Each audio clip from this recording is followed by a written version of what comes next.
हाँ जी, yes. Good evening everyone. Class को कंटिन्यू करते हैं और आज की इस लेक्चर में हम लोग डिस्कस करने वाले हैं। आ जाओ जरा, थोड़ा सा स्पेस दो मुझे। आपका जो पेपर है कॉस्ट एंड मैनेजमेंट अकाउंटिंग,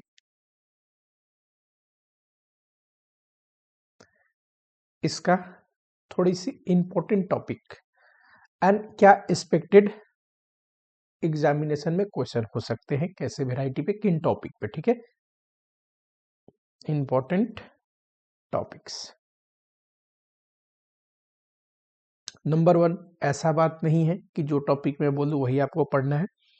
मेरी सलाह है कि हमेशा, अब तो एमसीक्यू आ गया और एमसीक्यू में छोटा क्वेश्चन फ्रेम करने के लिए किसी भी टॉपिक से पूछ सकता है, तो कवरेज 100% रखे, कवरेज 100% रखे। क्लियरिटी कंसेप्ट में, कंसेप्ट की क्लियरिटी अगर मैं बोलूं तो 100% रखे। प्रैक्टिस कम भी हो तो चलेगा, प्रैक्टिस 80% भी हो तो चलेगा, 70% भी हो तो चलेगा ठीक। हमें उतना स्पीड की जरूरत ही नहीं है जितना बच्चे सोचते हैं।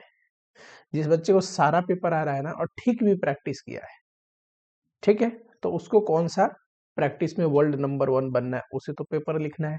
थोड़ी कम क्वेश्चन प्रैक्टिस हो चलेगा, प्रैक्टिस जो नहीं हो पाए उसको स्कैनिंग कर लेंगे, ठीक, उस क्वेश्चन को देख लेंगे, उसका सजेस्टेड आंसर देख लेंगे ठीक है। हर एक क्वेश्चन को बना के तो ऐसे भी संभव नहीं है, अब तो आपके पास उतना टाइम ही नहीं है, लेकिन कंसेप्चुअल क्लैरिटी 100% होना जरूरी है। एक दिन में ऑन एन एवरेज 20 से लेकर 30 बच्चों की क्वेरी आती है मिनिमम, ठीक 20 से 30 बच्चों की क्वेरी आती है, मुझे मिनिमम बोल रहा हूं मैं, मिनिमम। किस पेपर के लिए? Cost and management accounting. अगर आपको पता हो तो ये है मेरा टेलीग्राम नंबर, इस पे आप मैसेज करके अपनी क्वेरी पूछ सकते हैं। आपने भले मुझसे क्लास लिया हो, ना लिया हो, फास्ट ट्रैक बैच से यूट्यूब पे कभी पढ़ा हो, या फिर मेरी रेगुलर बैच करते हैं। रेगुलर बैच वाले बच्चे को तो पता ही होता है कि क्यों बता रहा हूँ, ठीक। एंड इस क्वेरी को एनालाइज करके पिछले 1 महीने की जितने भी क्वेरीज थी, मैं एक कंक्लूजन कंक्लूजन पे आता हूं। और कंक्लूजन क्या है कि 80% बच्चों के साथ प्रॉब्लम पता है क्या है? उन्हें थोड़ी सी कंसेप्ट में प्रॉब्लम है, कंसेप्चुअल क्लियरिटी में थोड़ी सी प्रॉब्लम है। 2 टाइप की दिक्कतें होती है। 1, क्वेश्चन स्पेसिफिक आता मेरे को सब चीज है, कंसेप्ट क्लियर है, पर दुनिया के सारे क्वेश्चन थोड़ी ना देख रखे हैं, तो नए क्वेश्चन देखने पे सर कंफ्यूजन हो जाता है, कभी कभी अटक जाता हूं, ठीक। उन बच्चों का पेपर अच्छा जाने वाला है, डोंट वरी। कुछ ऐसे बच्चे हैं जिनको कंसेप्ट में दिक्कत है, यानी कि कोई टॉपिक अभी 100% क्लियर नहीं हुआ है, टीचर ने पढ़ाया, आपने नोट लिख लिया, नोट में जो लिखाया गया है वो आपको समझ में अगर नहीं आ रहा तो समझने की कोशिश करो, हेल्प ले लो। कोई डाउट है किसी टॉपिक में मुझसे पूछ सकते हो, अपने सीनियर से पूछ सकते हो, पर कंसेप्ट क्लियर होना चाहिए, नहीं तो क्वेश्चन नहीं बनने वाला है नया क्वेश्चन, ठीक। जब क्वेश्चन आते हैं तो प्रॉब्लम पता है क्या हो जाता है, क्वेश्चन टॉपिक से ही रिलेटेड होते हैं बीच में एक ट्रेंड बन गया था इंस्टीट्यूट का कि जो क्वेश्चन होते थे ना आईसीआई की मैट से आ जाता था, बस उसमें छोटे मोटे चेंजेस करके। अब क्या है, पिछले 2 अटेम्प्ट से क्यों इतनी बातें चल रही है कि क्वेश्चन मुश्किल आ रहा है? क्योंकि अब मैट से क्वेश्चन ही नहीं आ रहा है, टॉपिक से तो आ रहा है, सिलेबस के भीतर है वो टॉपिक, पर क्वेश्चन आ रहा है न्यू। और नए क्वेश्चन में भी सॉरी, नए क्वेश्चन में भी 2 कंसेप्ट को कई बार मर्ज करके क्वेश्चन पूछ देता है। अब जब दूसरे कंसेप्ट का भी एप्लीकेशन है तो बच्चे को क्लिक तभी करेगा ना जब वो समझाए चीजें अच्छे से।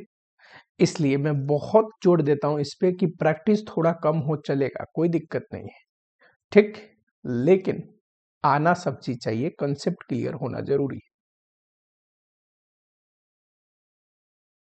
जो हमारी चैप्टर्स है वो कुछ ऐसे है कुछ चैप्टर तो है जिनको मैं बोलता हूं बड़े ही, ठीक है, स्कोरिंग चैप्टर है। स्कोरिंग तो सारे चैप्टर है, जो जिसका क्वेश्चन आप बना दोगे स्कोरिंग है आपके लिए, आसान चैप्टर है। इन चैप्टर में एक फिक्स पैटर्न है, जैसे कि अगर मटेरियल में ईओक्यू पूछता है, आपको याद होनी चाहिए, उससे रिलेटेड 2-4 क्वेश्चन देखा हो, ठीक, 99% चांस है कि आप सही करोगे। 1% क्यों गलत है? हो सकता है कोई टर्म्स आपको समझ में नहीं आया, इंटरप्रेट अच्छे से नहीं किया, मिस्टेक हो गई, ठीक है। लेकिन ये बात मैं यहाँ पे नहीं बोल सकता। अगर मैं बात करूं स्टैंडर्ड कॉस्टिंग में, स्टैंडर्ड कॉस्टिंग में भी आप फॉर्मूला टाइप का याद तो कर लेते हो, लेकिन इसमें थोड़ा भी नया, थोड़ा भी कॉम्प्लिकेटेड क्वेश्चन दे तो मैं इसको कंपेयर तो नहीं कर सकता ईओक्यू से। ये मुश्किल है, डेफिनेटली है। यानी कि कुछ चैप्टर ऐसे हैं जिसको आप बोल सकते हैं कि सर ये आसान चैप्टर है, इसमें ज्यादा दिमाग लगाना नहीं पड़ता, सिंपल पैटर्न है, याद कर लिया, रिवीजन कर लिया, थोड़ी क्वेश्चन की स्कैनिंग कर ली, चल जाएगा। तो ये वो चैप्टर है जिसमें आपको सोल्व बहुत कम करना पड़ेगा, कुछ क्वेश्चन बना लेना, ठीक है, मैक्सिमम क्वेश्चन की स्कैनिंग करके काम चलेगी, ठीक।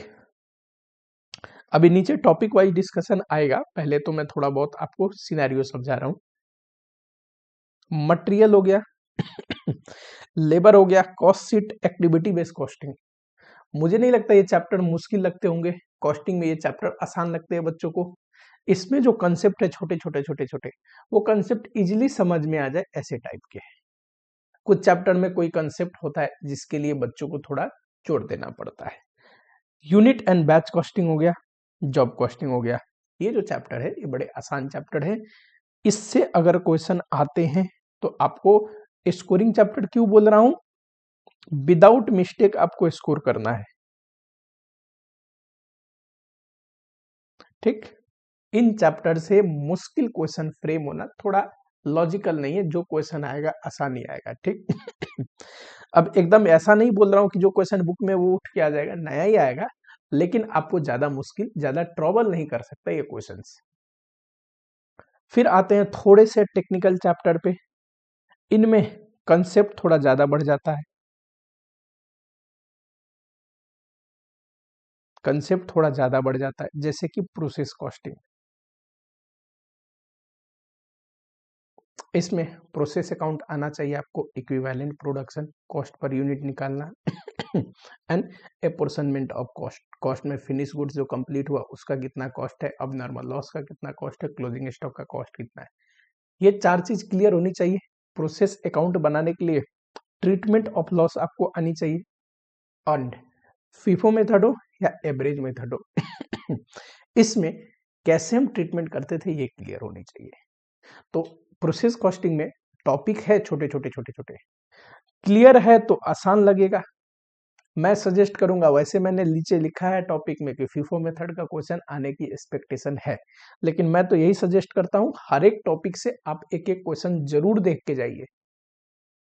ऐसा होता है क्या सर कि जो टॉपिक आ चुका है सेमी टॉपिक रिपीट हो? 100% पास्ट के ट्रेंड में ऐसे कई बार हुआ है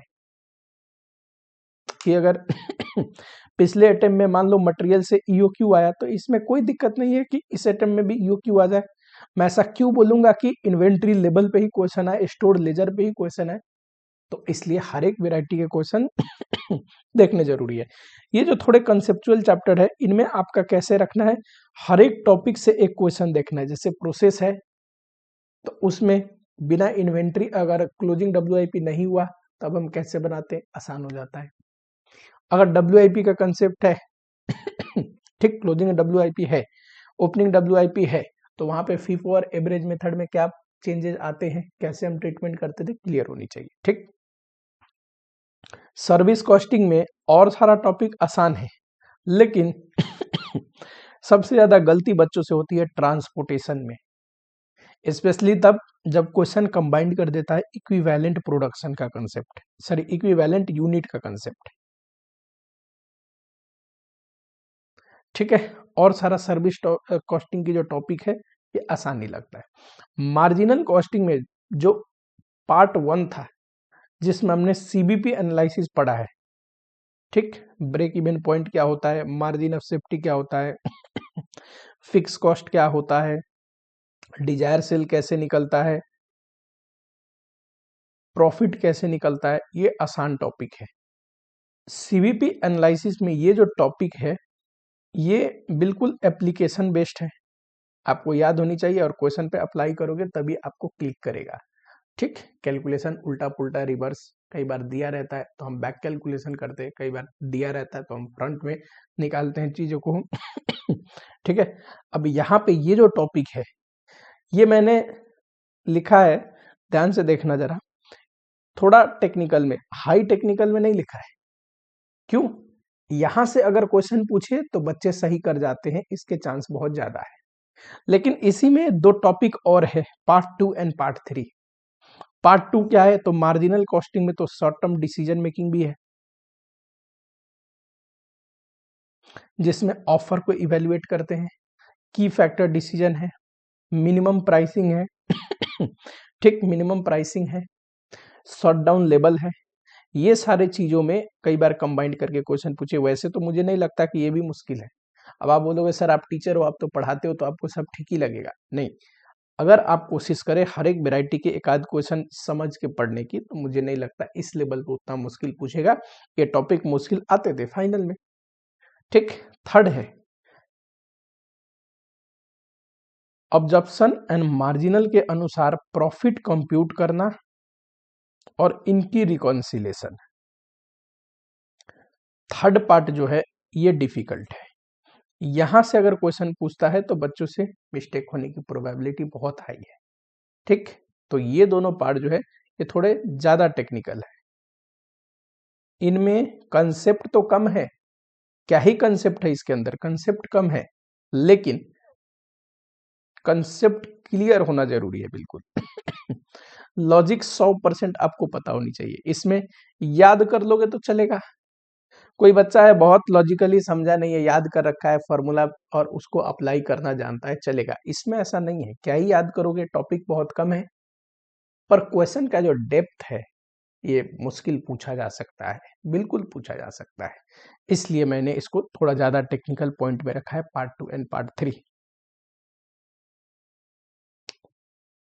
स्टैंडर्ड कॉस्टिंग है, ओवरहेड है, सर्विस कॉस्टिंग का ट्रांसपोर्टेशन है, या मार्जिनल का पार्ट 2 पार्ट 3 है।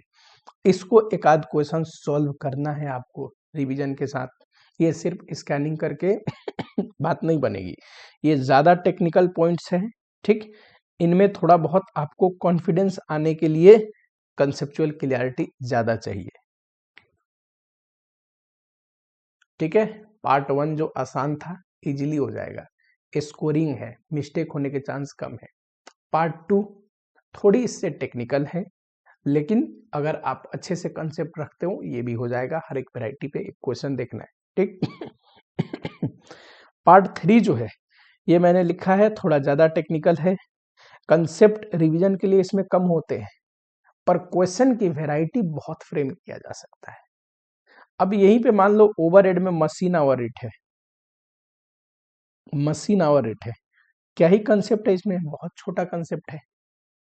ठीक, ओवरहेड आपको निकालना है डिपार्टमेंट का और डिवाइड कर देना है इफेक्टिव आवर से, लेकिन ओवरहेड निकालने के लिए जो क्वेश्चन की फ्रेमिंग है वो किया जा सकता है ऐसा कि एक पॉइंट में आपको कंफ्यूजन हो, तो इसलिए ये सारे चीज थोड़े से आपको लॉजिकली समझना जरूरी है। चैप्टर वाइज डिस्कशन की बात करूं, सितंबर और मई 2024 की आरटीपी और एमटीपी मस्ट है, आपको जरूर देख के जाना है, बढ़िया आरटीपी है ये दोनों। मैं पीछे के आरटीपी की बात नहीं कर रहा कि पिछले 8 साल की आरटीपी देखो, लेकिन एटलीस्ट 2 अटेम्प्ट के आरटीपी और एमटीपी मस्ट लिखा है तो आपको देख के जाना ही जाना है। चलो चैप्टर में मटेरियल चैप्टर में इन्वेंट्री लेवल मुझे लगता है इस बार आने की प्रोबेबिलिटी है। मैं बार बार ये डिस्क्लेमर दे रहा हूं कि आपको सारा चीज सारे टॉपिक पढ़ के जाना है। ये टॉपिक थोड़े मुझे ऐसे पास्ट ट्रेंड को ध्यान में रख के किस किस टॉपिक से क्वेश्चन पूछता है, कब कब पूछा है, पिछले 2-3 अटेम्प्ट में क्या नहीं पूछा है, क्या इंपॉर्टेंट है, क्या पूछा जा सकता है, ये मैंने अपना बनाया है। ठीक है, इसका मतलब ये नहीं कि सिर्फ यही पढ़ना है, पढ़ना आपको सब है। एंड इन्वेंट्री लेवल से मुझे ऐसा लगता है कि डिस्क्रिप्टिव ना भी आए तो मुझे कोई नया बात नहीं है, मुझे ऐसा लगता है इसमें एमसीक्यू जरूर पूछना चाहिए एक इंस्टीट्यूट को 2 मार्क्स में, ठीक। एंड डिस्क्रिप्टिव पूछा तो कोई नहीं, but inventory level is important. Inventory level आपको रिवाइज होनी चाहिए, ठीक। बुक में सेफ्टी स्टॉक का कंसेप्ट है इन्वेंट्री लेवल में, एंड क्वेश्चन भी है तो सेफ्टी स्टॉक वाला एक आध क्वेश्चन है। एक तो क्वेश्चन है ना प्रोबेबिलिटी ऑफ डिफॉल्ट और सेफ्टी स्टॉक दे रखा है, वो वाले क्वेश्चन भी देख लेना। लेबर कॉस्ट पे मेथड ऑफ रिन्यूमरेशन अब तो बड़ा लिमिटेड है आपके सिलेबस में, सिर्फ हल्से एंड रोवन, पर उसमें भी कंसेप्ट बहुत है। अच्छे से अगर पढ़ोगे डेप्थ में तो आपको क्लियर होनी चाहिए हल्से और रोवन प्लान के कौन सी सिचुएशन में कौन सी प्लान बेहतर होते हैं, ठीक। एंड दोनों प्लान में इफेक्टिव वेजेस कंप्यूटेशन पे भी क्वेश्चन 2 अटेम्प्ट पहले पूछा हुआ है, ठीक है। तो यहां से डिस्क्रिप्टिव क्वेश्चन यानी कि नॉर्मल सोल्व करने वाले क्वेश्चन आने की प्रोबेबिलिटी मुझे लगता है, ठीक। ओवरहेड में मैंने बोला है आपको मशीन ओवरहेड, मुझे लग रहा है एक क्वेश्चन इसमें देखने को मिलेगा हमें एक्सक्लूसिव ओवरहेड पे। Activity based costing, cost sheet, unit and batch costing and job costing, ये ऐसे चैप्टर है ना, इसमें मैं क्या ही बोलूँ आपको। एक्टिविटी बेस्ड कॉस्टिंग में एक तरीका है बस करने का, पता हो बच्चे का कि कॉस्ट टाइप रेट निकालना है फिर प्रोडक्ट पे चार्ज करना है। क्वेश्चन की वैरायटी बदल सकती है, तरीका थोड़ी ना बदलेगा। ओवरहेड में जैसे हमने पढ़ा है प्राइमरी डिस्ट्रीब्यूशन होता है, सेकेंडरी डिस्ट्रीब्यूशन होता है, फिर ओवरहेड रेट निकालते प्रोडक्ट पे चार्ज करते, करेक्ट, डिपार्टमेंट का ओवरहेड रेट। क्वेश्चन की वैरायटी बदल सकती है, तरीका तो नहीं बदलेगा। तो ये वाली चीज है, इन पे एक एक क्वेश्चन 2 क्वेश्चन आपको प्रैक्टिस होनी चाहिए। इकोनॉमिक बैच क्वांटिटी पे एमसीक्यू पूछने की प्रोबेबिलिटी मुझे लग रहा है तो आपको क्लियर होना चाहिए। जॉब कॉस्टिंग में एक क्वेश्चन है कि लास्ट ईयर का डेटा दिया है, इस साल हम जॉब कॉस्ट बना रहे हैं और डेटा में चेंजेस है कि प्रोडक्शन इंक्रीज हुआ है, मटेरियल कॉस्ट इंक्रीज हुए हैं, ओवरहेड के खर्चा इंक्रीज हुआ है। अब बताओ, ये इंपॉर्टेंट क्वेश्चन है, ध्यान देना। नेक्स्ट प्रोसेस कॉस्टिंग में मैंने बोला करना आपको हर एक वेराइटी पे एक है एक फीफो पे, एक एवरेज मेथड पे एंड एक इवन जिसमें WIP का ना हो कंसेप्ट, ठीक। तो उस मेथड पे भी करना है, लेकिन फीफो मेथड मुझे लग रहा है फीफो मेथड पे क्वेश्चन आने की प्रोबेबिलिटी है, ठीक। सर्विस कॉस्टिंग में इक्विवेलेंट प्रोडक्शन का कंसेप्ट क्लियर रखना। इंस्टीट्यूट को गड़बड़ करना हो आपसे तो इसी कंसेप्ट पे गड़बड़ करेगा, और बच्चों से मिस्टेक भी यही होती है, ठीक है।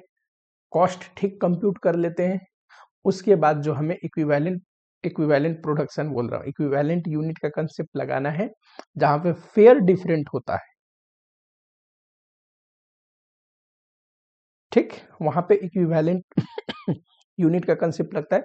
यहां बच्चों से मिस्टेक होने की प्रोबेबिलिटी बहुत हाई रहता है।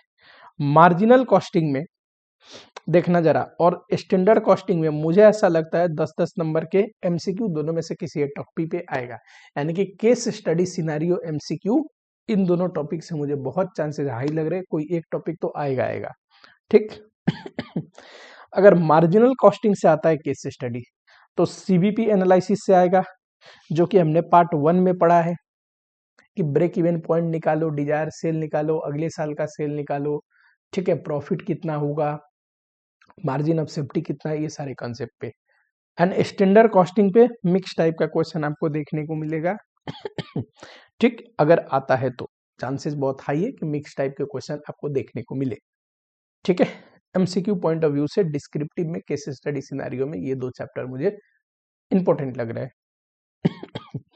कुछ तो इंपॉर्टेंट एमसीक्यू और क्वेश्चन है जो आरटीपी एमटीपी में कवर्ड हो जाएगा। 2 अटेम्प्ट के आरटीपी एमटीपी आपको मस्ट है, देख के जाना ही जाना है, बार बार बोल रहा हूं। बजटरी में फंक्शनल बजट देख के जाना, फंक्शनल बजट से आने के चांसेस है।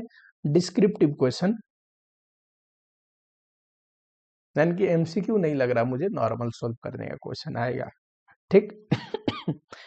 कॉस्ट अकाउंटिंग सिस्टम, इस बार मे भी कॉस्ट अकाउंटिंग सिस्टम में आपको प्रॉफिट रिकॉन्सिलेशन ना पूछे इस बार, ताकि सिंपल क्वेश्चन पूछे तो जर्नल एंट्री पूछे आपसे, ठीक। एक जमाना हो गया जर्नल एंट्री पूछा हुआ, मुझे नहीं पता क्यों नहीं पूछता इंस्टीट्यूट, बट जर्नल एंट्री पूछनी चाहिए, ठीक। अब चाहे इंटीग्रल का हो या नॉन इंटीग्रल का नॉन इंटीग्रल का आसान दोनों है। स्लाइटली सा जो इनमें फर्क है वो आपको पता होनी चाहिए। आप जर्नल एंट्री 100% ठीक पास करोगे। जब मैंने फास्ट ट्रैक बैच में पढ़ाया था तो उसी पैटर्न में पढ़ा दिया था जिस पैटर्न में रेगुलर बैच में हम पढ़ते हैं, कॉम्परेटिव फॉर्म में, कि एक ही हर एक ट्रांजेक्शन को अगर इंटीग्रल होता तो क्या होता, नॉन इंटीग्रल होता तो क्या होता। ठीक मुश्किल क्वेश्चन पूछे तो इसका चांसेस है कि profit computation and reconciliation. Reconciliation कब, specially profit computation, cost accounting के अनुसार प्रॉफिट निकालो, फाइनेंशियल अकाउंट के अनुसार प्रॉफिट निकालो और रिकंसाइल करो। तो यानी कि यहाँ पे इंपॉर्टेंट रिकॉन्सिलेशन नहीं है, यहाँ पे इंपॉर्टेंट क्या होता है, प्रॉफिट कंप्यूटेशन। ठीक, कॉस्ट अकाउंटिंग के लिए आपने तो पढ़ा ही है, कॉस्ट शीट, यूनिट कॉस्टिंग, इतना नॉलेज होने के बाद आराम से हो जाएगा। फाइनेंशियल अकाउंटिंग के लिए अब ये मैं यहाँ पे क्या डिस्कस करूँ, आपने जहाँ पे भी पढ़ी होगी पढ़ाया ही क्या होगा आपको। ठीक, तो प्रॉफिट कंप्यूटेशन पे एक जमाना हो गया है, पता नहीं क्यों नहीं पूछ रहा, पूछना चाहिए। लेजर पूछे तो नॉन इंटीग्रल का लेजर पूछ सकता है, तो नॉन इंटीग्रल का लेजर। अब लेजर इंटीग्रल का हो या नॉन इंटीग्रल का, जो स्लाइटली डिफरेंस है दोनों में इतना पता हो तो आप 100% सही लेजर बनाओगे। ठीक है, ये जो था कि मुझे जो लगा कि इंपॉर्टेंट हो सकता है कौन से टॉपिक से क्या, एमसीक्यू में कैसे पूछ सकते हैं, मैंने डिस्कस किया। इन थॉट को इनकॉर्पोरेट करके जरूर पढ़ो, मस्ट प्रोबेबली है, बहुत सारे चीज आपको देखने को मिलेगा। ठीक, एंड कवरेज बार बार डिस्क्लेमर दे रहा हूँ 100% करना है। किसी ने भी इंस्टीट्यूट का पेपर नहीं देखा है, सब अपने एनालिसिस बता सकते हैं। ठीक, पेपर क्या आएगा तो आपको सब चीज आनी चाहिए। ठीक है। अब बच्चे आप बोलते हो सर एक तो थ्योरी क्वेश्चन भी आता है और थ्योरी क्वेश्चन 14 मार्क्स का होता है। हाँ जी, तो मैं वीडियो में डिस्कस करूंगा थ्योरी के लिए कौन कौन से टॉपिक इंपॉर्टेंट है, थ्योरी टॉपिक के लिए कौन कौन से टॉपिक इंपॉर्टेंट है, नेक्स्ट वीडियो में हम डिस्कस करेंगे। डोंट वरी, आप देख के जाना, डेफिनेटली थ्योरी में से भी आपको देखने को मिलेगा वैसे वैसे क्वेश्चन। मिलता हूं आप लोगों से नेक्स्ट लेक्चर में। टिल ख्याल रखो अपना, पढ़ाई करते रहो। नए हो चैनल पे तो सब्सक्राइब कर लो, वीडियो पसंद आती है तो लाइक करो, कोई डाउट है तो कमेंट करो, कुछ और बात है तो वो भी कमेंट करो। ठीक, टेलीग्राम नंबर मैंने डिस्क्लोज कर दिया था, कुछ भी प्रॉब्लम होता है आप मुझे मैसेज कर सकते हैं। ठीक है, चलो।